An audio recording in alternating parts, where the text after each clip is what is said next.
What's the highest paid profession? It's an orthopedic surgeon on average.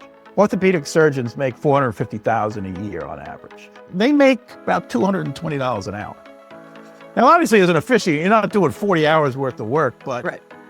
you can just be some dope like myself who gets an online ordination, gets a script that you download, that you find, stand up and speak for 15 minutes and get paid the exact same thing. This is why I think this is the greatest, absolutely the greatest thing. You just heard Brad Lau. He's a wedding officiant who's done over 800 ceremonies. Something I really appreciate about this side hustle, you can keep it exactly as simple as he describes. A 15-minute ceremony, a few $100s come your way, done. Or you can build it into something much bigger. One company that's local to me offers an adventure called Elopement via Helicopter. The pilot whisks the lucky couple, the officiant, a photographer, and up to 5 guests high up into the mountains for a truly breathtaking ceremony. Same core business, just scaled up with imagination. Brad's own wife took this side hustle and built it into a full operation by layering on other vendors and services. Brad shares how he went from 0 clients to a business where people now pay him $500 to $700 per wedding. He also shares his strategy for turning happy guests into 5-star reviews and steady bookings. He also gets into why you should stop planning and just start, even if your first attempt is, in his own words, awful. I'm Joan Poseby, and this is Side Hustle Hero. Welcome, Brad. Thank you for having me, Joe. Pleasure to be here. Well, how many weddings have you officiated? Maybe 800, could be 1,000. Wow, this ain't your first rodeo. Not at all, not at all. We've done many weddings. Well, we'll get into the business side of it and marketing yourself, et cetera, a bit later. But first, walk us through the whole process so that we get a better understanding of what the job actually entails. Let's start at the point where you have an engaged couple who says to you, Brad, we want you to marry us. What do you do from there? Oh, that's the easy part. Okay, all the great. hard work was done in the past. So when we get to that point, We'll be looping back to that, right? So what's your first Certainly. step, though? So when I get a couple that says, yes, we like you, we want to hire you, I just will have a conversation with them, and I want to get them to feel comfortable with me and really make sure that we definitely made the right decision. This guy's our guy for sure. And that's just a matter of just asking the questions that people want to talk about. So it's, how did you meet? How did you get engaged? I'm going to go through all those questions. Were you surprised? And blah, blah, blah, blah. How long were you planning it? Are you happy with your ring? Anyway. But that's a real key approach, because you want them to be comfortable with you, like you said, and they're talking 100%. about stuff that they know about and they're excited about versus having to fire off all these questions about, okay, here's what the day is going to look like and approaching it from that. And so I love that. So yes, building rapport to me is one of the most important things that one can do. This obviously is a huge moment in their lives, and I want them to say, yeah, you're in good hands. And and also because I'm like, hey, I'm from New York and I'm loud and I crack jokes. And if you're a serious stiff, you might not want to hire me. Right. And I'm a firm believer, not everybody is your client. Don't try to get the money no matter what. Get money. I tell people many times, it's actually really fun and empowering to tell somebody, you know what? I'm not your guy. I don't want your money. Right. And I'm money hungry. I'm money motivated. I think about everything.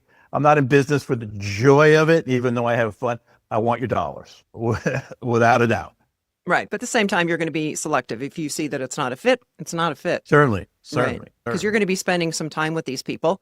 So they've said yes, you have a conversation so that they're comfortable with you. Is there like a form that they fill out, or like? So no, they don't. I have my own form that I'm just going to start asking the questions about it, the obvious details. It's all the boring stuff. Where are you going to have it? When are you going to have it? Do you want a civil ceremony? Do you want a religious ceremony? There's always, the answer is always the same. Well, I'm a little religious. My mother wants it to be. So whatever. I let them know, hey, I'll put something together that makes everybody happy. Wait, so you could do either?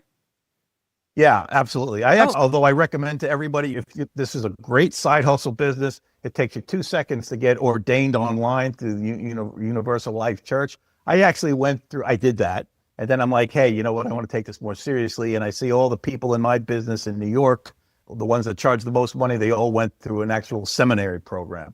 So I Okay. went to an interfaith seminary that was started by a rabbi and a priest, and I learned about Taoism, Buddhism, Christianity, Judaism, Islam. So you Wow. name it. And being in the melting pot of New York, you name the couple type, a lesbian, Buddhist marrying a Christian. I've done it. So, Right. and that's also a thing as a judgment on your end. If you wanted to pursue this fantastic opportunity to be a wedding officiant, it's one of the greatest jobs. It's a great side hustle. But you have to decide, hey, I'm not comfortable with this. I only want to do straight weddings. I only want to do non-religious weddings because I don't feel comfortable doing it. So you have to decide what your Sure. path is. So do you actually write the vows then, or they're going to hand them to you? So that's a good question. And basically, I have, as we've seen the movies, right? We watch a movie and someone's getting married. Do you take you to be your lovely widow, to have it to hold from this day forward, for better or for worse? So we could do those traditional vows. And sometimes I'd get couples that English is not their first language. And I would have them normally repeat the words back. Yes. And others say, you know what? We don't speak English very well. You do all the talking and we'll just say, I do. So now I have an ego. I am very good at what I do. I love the accolades. Though when I leave a wedding ceremony, I'm like waiting. Who's going to come up to me and say, that was the best wedding I've ever had in my life? Shaking my hand, Father. But I always say, as good as I am, the best part of every wedding ceremony that I do is when the couples recite their own wedding vows. Mm-hmm. And for that, they always ask for help. And I say, would you like me to help you with the kiss at the end? No, I don't think so. Well, no, I'm not going to help you with your vows. I'll give you some guidelines. And my guidelines are basically saying, hey, if you were with your buddy at a bar having a drink and they say, hey, why are you marrying this woman? Why are you marrying this man? Whatever, whoever you're marrying. Why are you marrying them? What would you say? What about them? What do you appreciate? What kind of life do you want to have together? Yes. And then the most important thing is when I stress so I stress, yes, your personal vows make the wedding ceremony without a doubt. And people cry, they cry, I cry, everybody's crying, and it's all wonderful. But I always say, make sure you don't share with them the vows, but share the length. Because I've had some people write a book and the other one the other person says, I love you. And that's it. And it looks very unbalanced. Right. Oh, okay. So you're talking, don't share it between the couples in terms of what the actual content is. Exactly. But the length. Yeah. Great tip. And I should mention too that you had mentioned when you first got involved in this, you just got an online certificate. That of course doesn't apply in a lot of other jurisdictions. So in getting into this business, I discovered that it's going to depend on, it's going to vary province to province, state to state, country to country. So you're going to have to check that out. County to county even. So you really have to make sure that before you, so the first thing that I talk about when people want my advice in this business is, let's just make sure you can do it. Okay. So this couple has said, yes, you've gotten to meet them. What other involvement or tasks do you have between that moment and the actual day of the wedding? So not a lot. This is, at the end of the day, every single wedding ceremony has a basic structure to it, right? You're going to have your introduction. You're going to maybe have an opening prayer. You're going to say, have a couple of readings, the vows, the ring exchange. So there's a structure. And I basically take this exact same script. And I've been doing this forever. I told you I've done, 800,000 weddings. I still have to read my script. I need my script with me. Sure. I've got most of it down. So my script doesn't change very much. How I customize it and how I suggest anybody getting into this customizing it is I put all the work on you. I say, you're going to write your own vows. All right. I'm going to do that. That's going to be a customized. And I'm going to say, here's what I'd like from you. Sit down together, have a date night next Saturday or whenever the day's convenient, and together write out your love story. Because chances are, if let's say I'm getting married, my family knows me. They might not know my partner very well, who they are, right? So there's going to be a lot of people in the audience like, who is this person?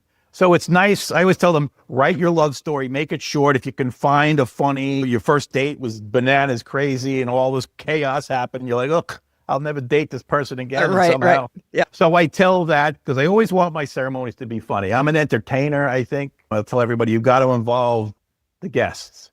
I always say the ceremony is not something that you have to get through in order to have a good time dancing and eating and drinking at this reception. the ceremony is going to be a great experience as well. Fun. Have you ever seen any creative entrances? Creative entrances. Rather than just walking down the aisle. I'll give you the opposite of Okay. a creative entrance. Outdoor ceremony at Copcott Central Park. Bride's ready. The family's all there. The groom's down at the edge of the alley, the walkway. And instead of entering, he takes off running the opposite direction. Are you serious? Yes. Best man's running after him. And the groom, he's drunk. His pants are falling off. And the best man's pulling his pants up, grabbing him back, bringing him in. And it's like, OMG. Wow. And then you got to now, everyone's uncomfortable. You talk to the bride. You still want to marry this loser? Right, exactly. Did she end up marrying him? Yeah. Just get it over with. And I'm like, wow, this is how you start your wedding. Yeah. So yes, you've got some drama. So no fun real entrances. Other than that was almost a fun exit that started. Have you ever been handed something from a couple that you refused to read or didn't want to? No, I try to be. I'm the most easygoing human being on the planet. I happen to be an Elvis fan, and I had a couple that says, "Hey," and they didn't even tell me ahead of time. It's like literally we're about to start the ceremony, and they're like, "Do you mind wearing these Elvis sunglasses?" And we got the big pompadour wig. Do you mind wearing this? Maybe they were afraid to ask you ahead of time. Maybe, right. See, if I was a smarter businessman, I would have said, sure, I'm going to have to charge you extra. But yeah, no, it's great. It's fun. So I had that. I did have a request. This is before it started. Will I officiate in the nude?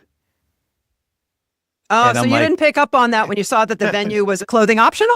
Hey, what am I doing? Yeah, no, this was a phone call. And I'm like, yeah, first of all, you're not going to want to see me naked. And absolutely not. So, right. No. Okay. That's where you drew the line. Okay. I'm with you there. All right. You had mentioned you wanted it entertaining for everybody there.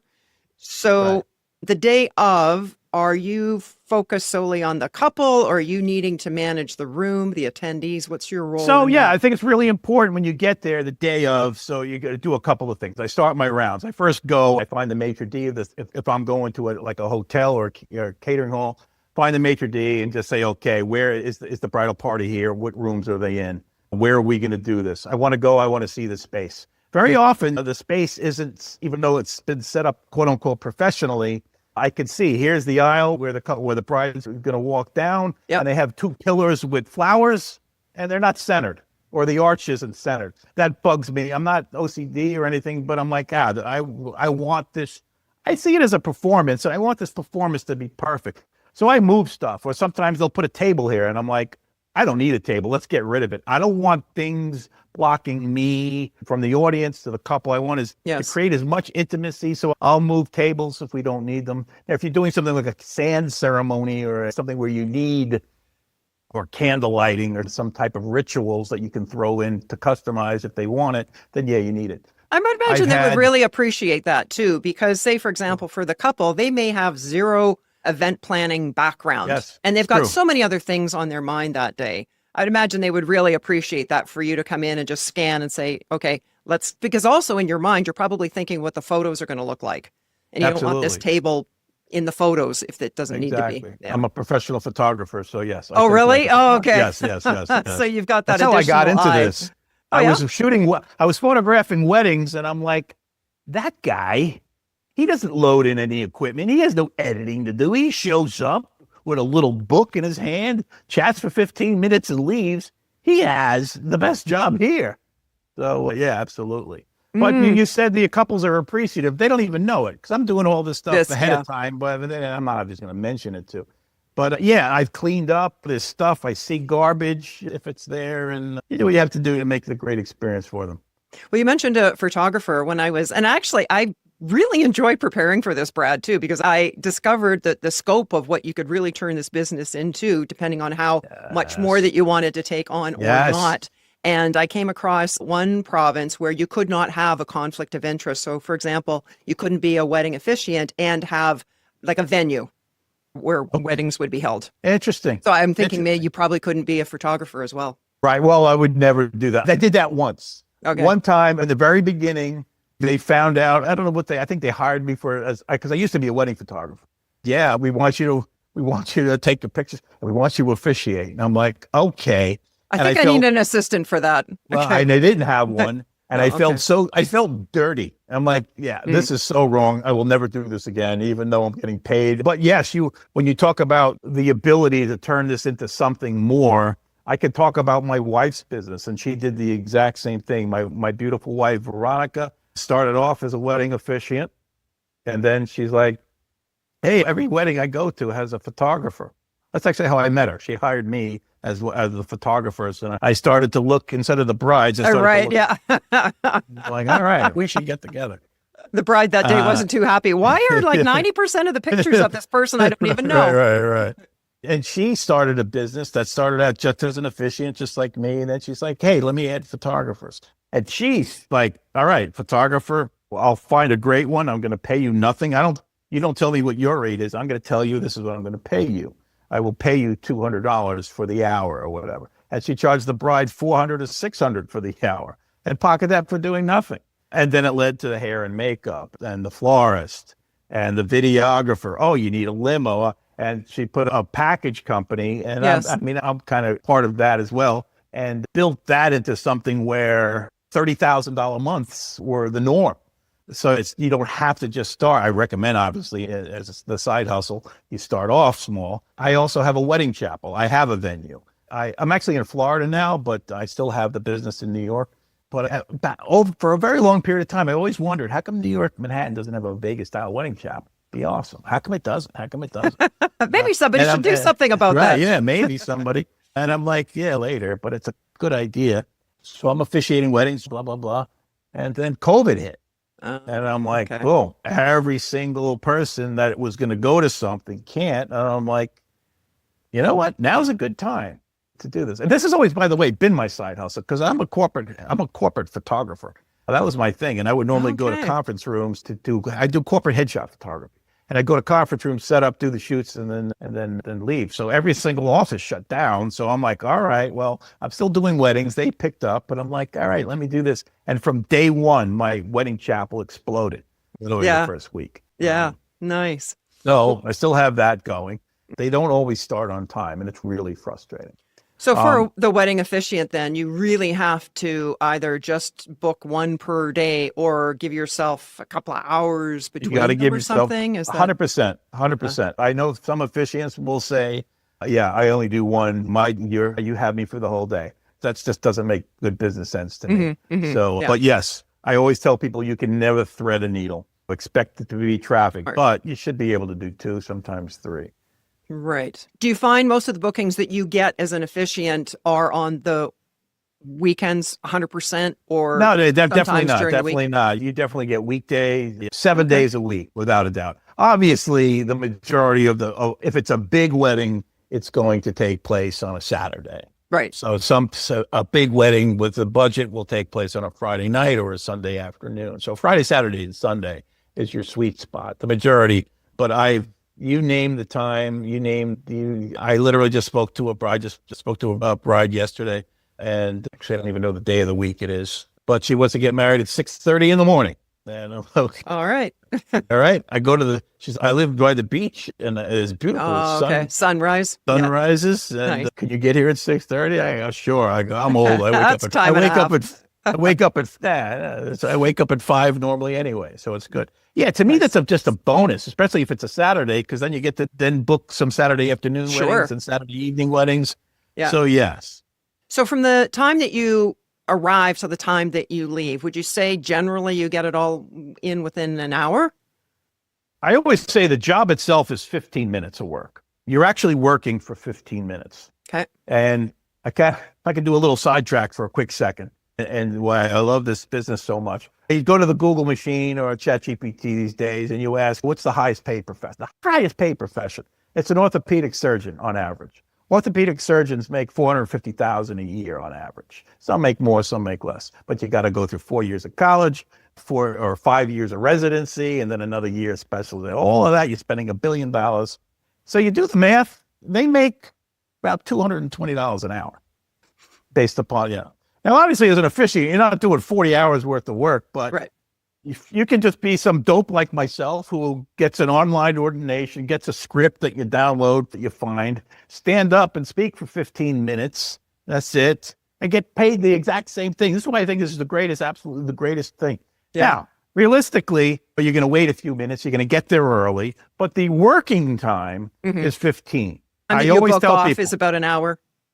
Yes, yeah, about that. I'm going to get there at least 15, 20 minutes early. I'm going to, the ceremony, then the ceremony is not going to start on time. It's going to be 15 minutes late. Okay. I'm going to speak for 15 minutes and then, and then you give them time to hug and kiss their relatives before you got to sign the paperwork.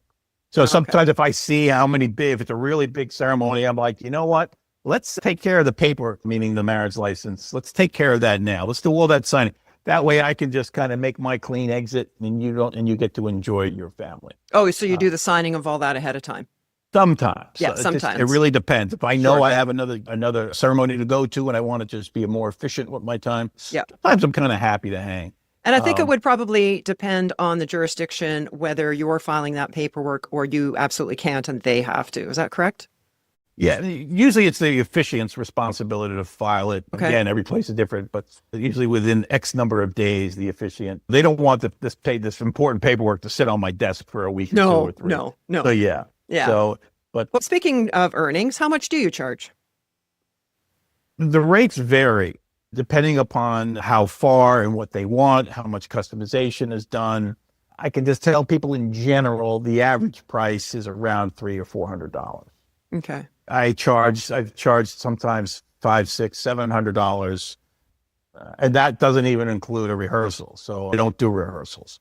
So it really depends. In the beginning, and I recommend that you do not charge market rates. I mean, I have a whole system of how to get started, and it's going to really annoy a lot of existing officiants. But I will say 100% be a low ball. You want to get your business up and running. I always tell people this is a great side hustle. You're going to make on average $300 a wedding. Let's just use that as an example. $300. Okay. In the very beginning, you're not going to make money right away, and I wouldn't even try. If I can tell you what my strategy was when I first started. Sure. When I first started, I said I knew this was going to be a long-term thing. I've been doing this forever, and I said to myself, my first year, I don't care how much money I make. This is again my side. I don't need the money. Okay. So I said I have one simple goal, and that is to get, and this holds true for anybody in any side hustle business whatsoever. Get 50 clients, and more importantly, you want 50 5-star reviews. Mm-hmm. Everybody that buys any type of product or service these days, I mean, I don't know, I'm assuming everybody does it because I do it. I look at reviews. Yeah. I want to know how many they have. So that's to me, and this is when I'm training people, I say, that's your goal. Your goal is not to officiate the wedding. Your goal is to make sure you can get at least one review. Get one from the bride, one from the groom, one from the mother. And is that something? So charge $50 if you have to. Charge $100 if you have to. Do it for free if you have to. In the beginning. Is that part of the conversation then that you have with that prospective first customers to say, look, I know I'm going to be really good at this. I'm passionate about it.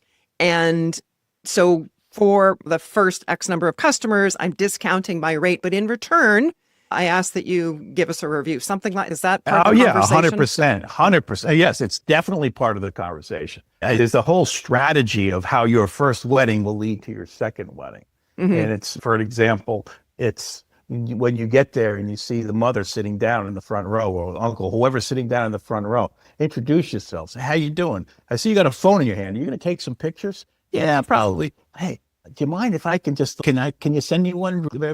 Yeah, sure, no problem. Boom, the end, everyone's done. So now you're getting collateral. So you have to build your business. You got to build your website. You've got to build. To me, the very beginning is about collateral building, and that's reviews and that's photos. So the mother or aunt sitting in the front row that takes a picture, and then they're going to send it to you, and then what do you do? Yeah, right away. Right. If the ceremony's over, everyone's clinging, I just go, hey, how you doing? Did you enjoy the ceremony? Are you happy? Do you like this guy? Is he? I'll make a joke. Oh, yeah, my new son-in-law. He's wonderful. Blah, blah, blah. And I'm like, hey, can I look at the photos you took? Give me your phone. Blah, blah, blah, blah, blah. Can I text this to myself?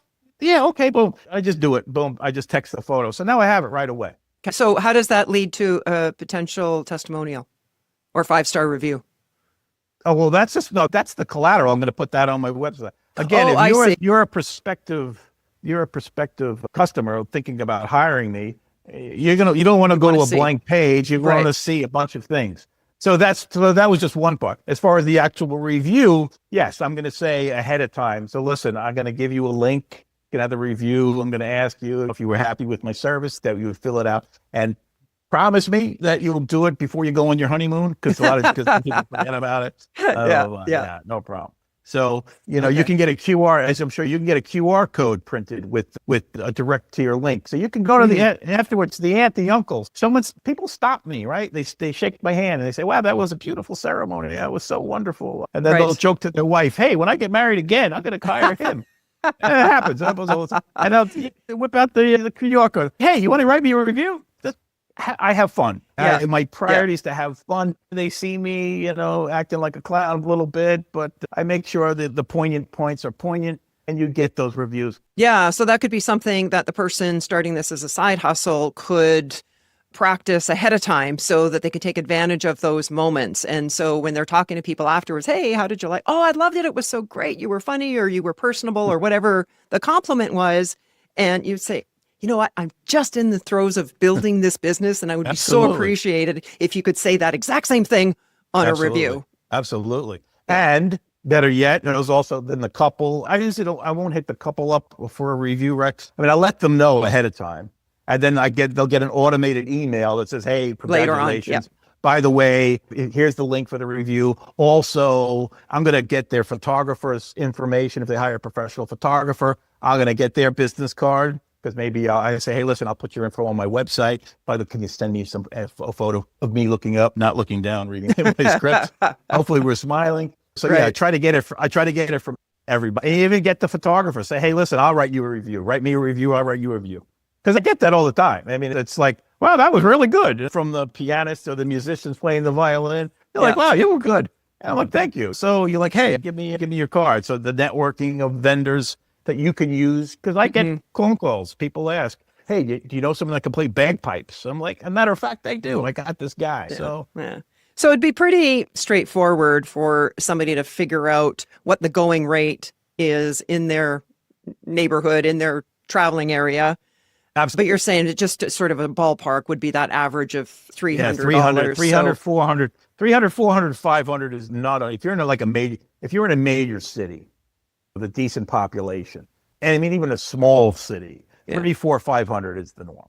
What are you currently earning in this business? The side hustle, so my rate's 500 for a wedding, but I am happy to I'm happy to be flexible if I can. It's really close by, it's really easy, but I charge 500. I'm in a new location, so I'm kind of starting. So what do your expenses look like? Expenses are pretty low. They can be very high. So it really depends on what you want to do. So you can start off, if you're starting off, you can just go really simple and slow. But the biggest expense is going to be your advertising expense if you want to spend money on advertising. And I will ask you about that in a minute, because other than that, it's really just your website. You got a website. You get a website hosting for $5 a month. Your domain name is $10, $15 for the year. $20 for the year. You really have nothing. If you want to print business cards, you go to Vistaprint or whatever company. So pretty low barrier to entry, Really depending, again, your jurisdiction and what it costs to actually get to the point where you can legally do these, where they're binding. Right. So you're talking about average maybe 300, 500 for you. When do you take a deposit? At the time that you're meeting? So 100%. We get on a phone call. I try to close. And I'll just say, listen, planning a wedding is not an easy thing to do. I'm sure you got a lot of things on your plan. And I'll actually ask, what else do you still have to do? And they're like, oh, we got to do this. We got to do this. And I'm like, how would you like to take one thing off your plate right now? No pressure. And I'm not a salesy pressure guy at all, but I'm a business person. So I'll say, would you like? You got to ask. If you don't, just without any pressure. If you want time to think about it, you can. And then I'll tell them, if I'm going to send a follow-up email if you'd like to book me and get one thing off your plate, and then lock me in. And then I'll even say, by the way, you want to get married in June on a Saturday afternoon, you pick the busy season, or September is also busy, and I'll put a little pressure on them. And then are you getting paid 100% up front, or do you take 50%? How do you do that? Okay, so I like getting a deposit up, and I'm very flexible. So they have to put their money where their mouth is. I always say, Sure. I'm not reserving any date. I will not reserve a thing. I can't hold it. I cannot do that. Your date is open to anybody, first come, first serve. So if you want to lock my services in and not have to worry about it, I need a deposit. So I have a couple of ways of doing it. So the first way is getting an amount that they feel comfortable with paying cash when I show up. So I'm going to say, listen, my rate's 500. I don't want you to pay it all now, but the balance is in cash. Okay. So do you feel comfortable putting 300 down and handing me 200? Do you want to put 100 down and hand me 400? Some people are like, oh, $400 in my pocket. That's scary. I'll do that. I also have a credit card phone app where you can just tap. And like right now, today, I sent out an invoice and it's set up that here's the total price, it's 500, but they have the ability to pay a portion of it and they get to decide what the portion is. Okay. And the nice thing about it is here's a little trick. So cash is obviously nice to have. You should obviously report everything that you make and do your accounting properly. So that's a nice thing to have. But also what's also nice is when you have a credit card app that you can either take with a little handheld device or sometimes your phone, you set it up so there's a tip option. You hand this and say, okay, here's your balance. You hand it to them. You turn your back so they don't feel pressure, and tips come. And tips magically come, and it's just extra money that you weren't expecting. I get tipped a lot all the time, just for what? Not all the time. It just depends. You know, Sure. Some people are generous tippers, some tip nothing, some tip quite a bit. But it's a nice thing to have if you're going to use a credit card terminal during the thing. And I always take care of the money before the ceremony, take care of the license before the ceremony. Because afterwards, the last thing you want to do when they're hugging and getting hugs For and kisses, sure. oh, by the way, you owe me money. That's not Right. it. Yeah. Yeah, no, it just looks bad. So there's flexibility there, but there's got to be a minimum down payment that you would be asking for. For me, it doesn't matter because if someone puts Okay. money down, then they're committing. And everybody has their thing. Like I can tell you, my wife is an officiate. She wants to get paid in full. I'm like, you know what? You know what I hate more than anything? Like I'm tomorrow, I'm looking at the date. Tomorrow I'm doing a wedding and it's paid in full. So I have to go there, put on a suit, dress, and I'm like, I'm working for free. I don't want to work for free, even though I got paid because I got paid in full. So now, so I kind of like splitting it up, but Okay. I leave it up to the customer. To me, I don't care because I know I'm going to get paid in the end. Right. And obviously I'm going to get paid before I actually do any of the work. Yeah. And in those rare instances where they're like, oh, I don't have my credit card, I don't have my wallet, whatever. Mhm. It's like, okay, so I'm going to hold on to the marriage license. And when you pay me, I'll send it. Yeah, 100%. And I've done that. You got your I've done that. collateral. Got a little leverage. Yeah.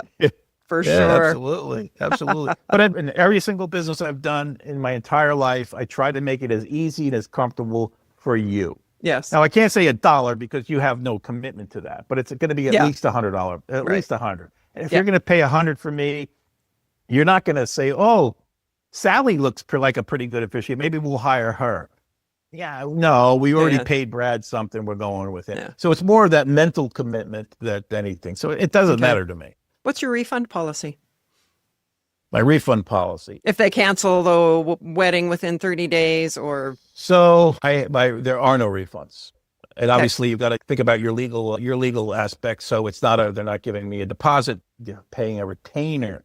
right. And that word here in the States has a Okay. little more leverage.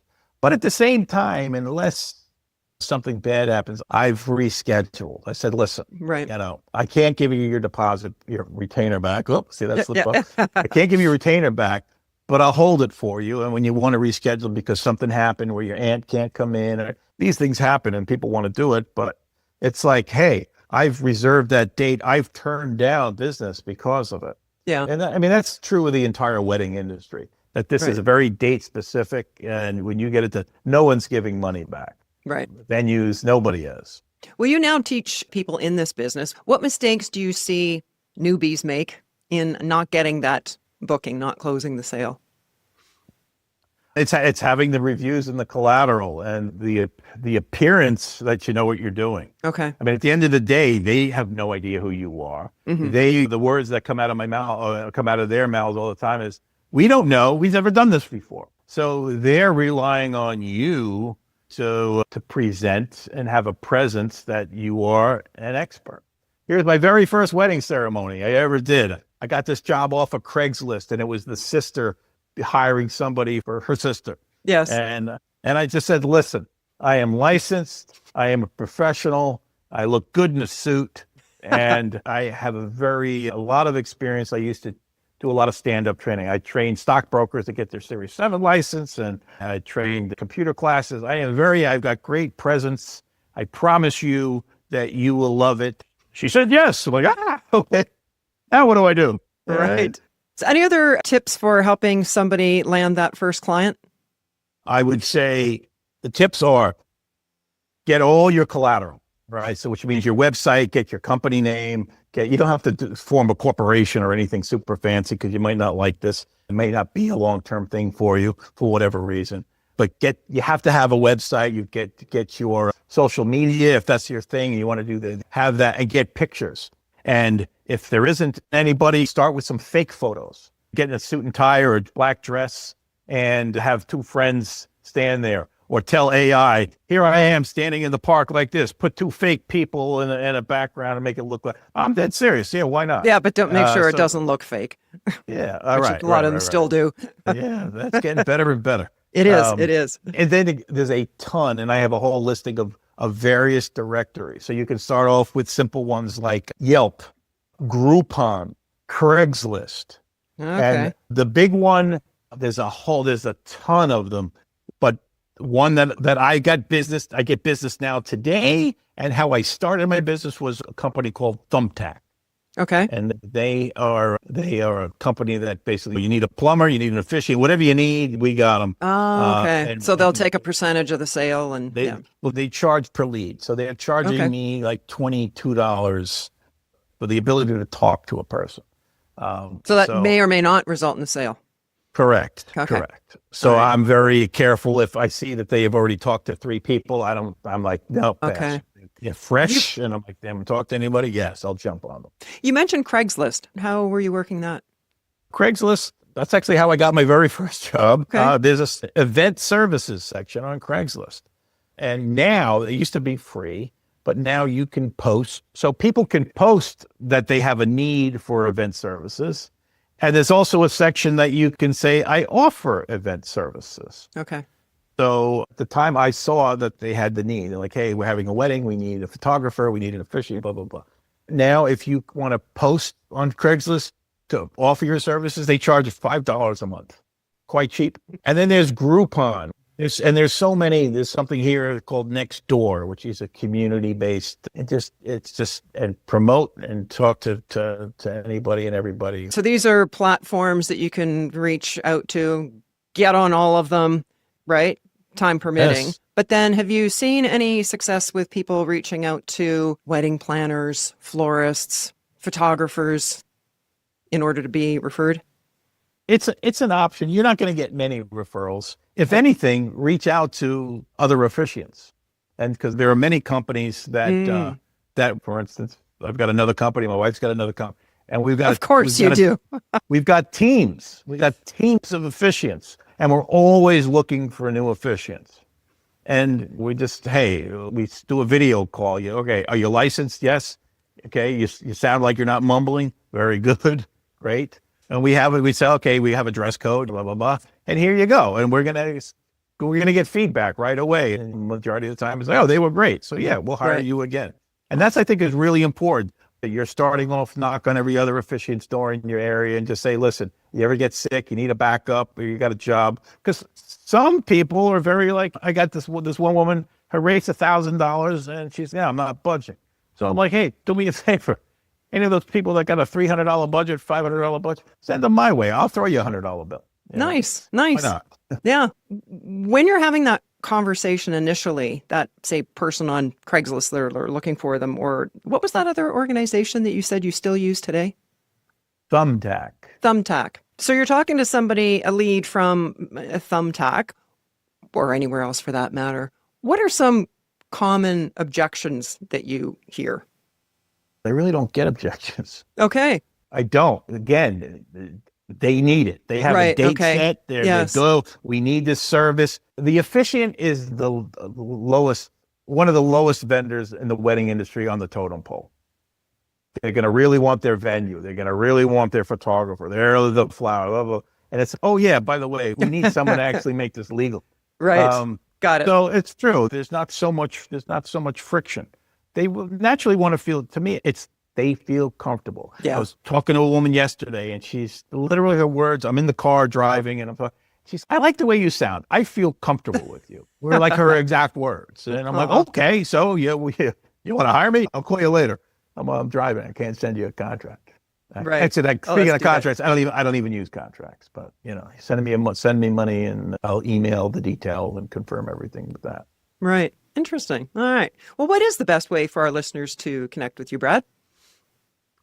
Best way to reach me is I've got a website, braveron.com, braveron.com, and you can see my contact page. You can reach out to me there. If you have any questions, I'm very happy to help people answer questions. I do have a course that teaches the business, not so much how to officiate a wedding. That's a different thing. You have to officiate. That's a thing in itself. But the separate thing is how to actually build this business. And so that's the easiest. Joan, for your listeners, anyone that mentions you that they heard about me from your wonderful podcast, I'll give them a free 30-minute video consult to help them put the business together. Wonderful. Okay. Well, I'll make sure to drop that link and that note in the show notes. Wonderful. To make that happen. Thank you so much for that.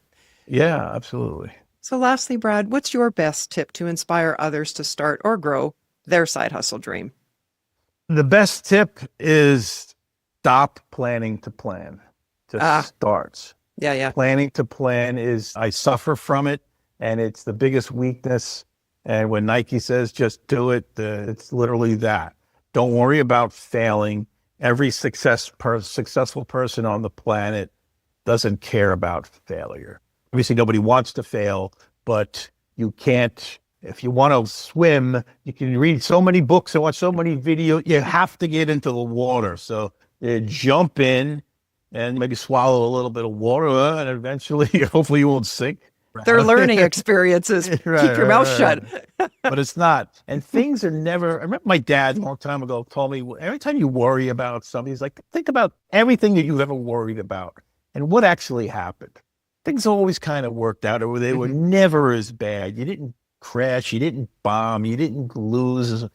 And I love the idea of starting without caring and almost have the attitude, my goal is to be the worst wedding officiant on the planet. I'm going to have the worst website. I'm going to have the worst scripts. How hard is that? Right. And obviously it's not going to be that bad, and you're going to fix, and then the next one's going to be better.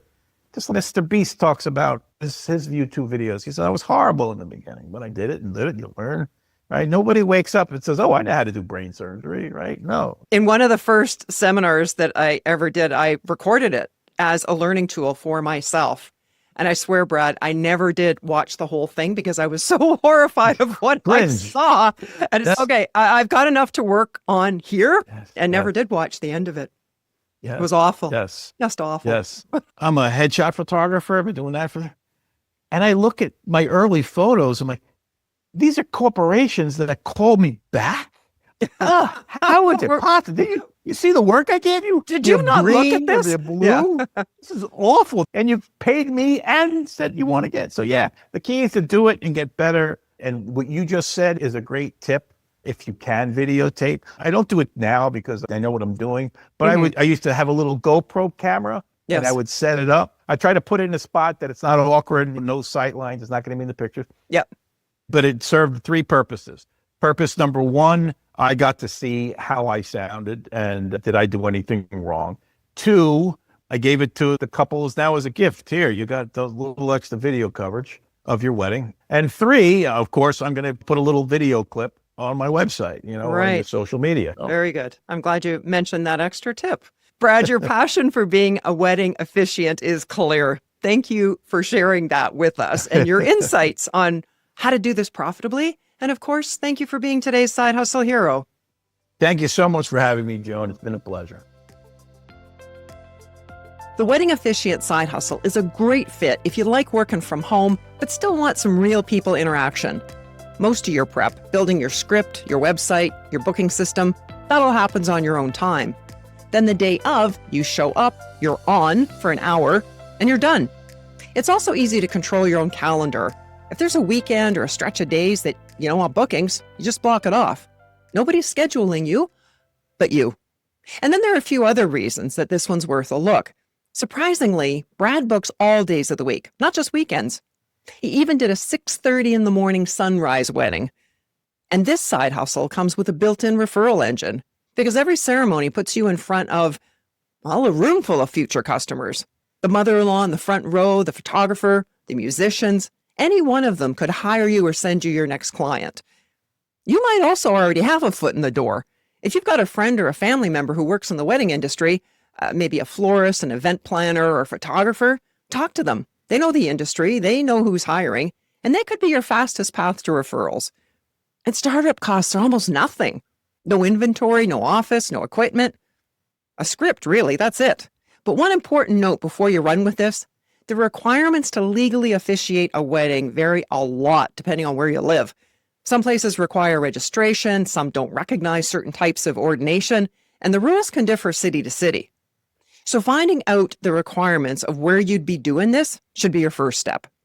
And a quick reminder, Brad offered us a freebie. If you mention that you heard about him through this Side Hustle Hero podcast, he'll give you a free 30-minute video consult to help you get your own version of this business off the ground. I'll drop that link in the show notes. Well, that's a wrap for today. If our chats are sparking your entrepreneurial spirit and providing valuable insights, consider showing your support by visiting sidehustlehero.com/support. That's where you can shoot me a virtual coffee.